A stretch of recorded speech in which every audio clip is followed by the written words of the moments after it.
This next section of Chapter 1 starts on page 1-7, and this discusses who needs to file a tax return.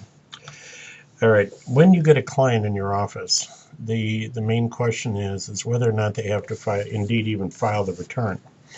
All right, now if you get clients who come in and all they have is a Social Security statement and maybe a small pension, all right, before you start the tax return and go through a lot of work that you'll never get paid for, ascertain whether or not they actually do need to file.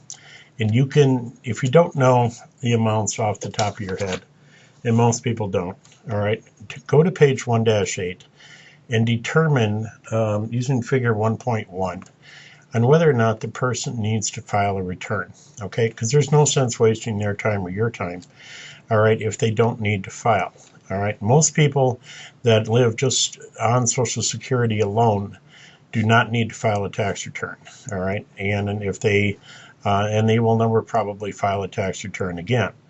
All right, but again, if you're unsure, look at page 1-8 and determine whether or not the taxpayer and or the spouse and whether or not the children have to file a tax return. One of the things that people are surprised to hear is that the children indeed need to file a tax return if their income is high enough. Okay, there is no age barrier in the Internal Revenue Code.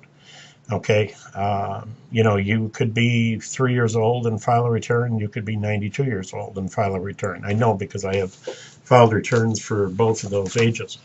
Okay, so that is the first thing that you need to determine is whether or not the person actually needs to file the return. So look at page 1-8, put a post-it note on it.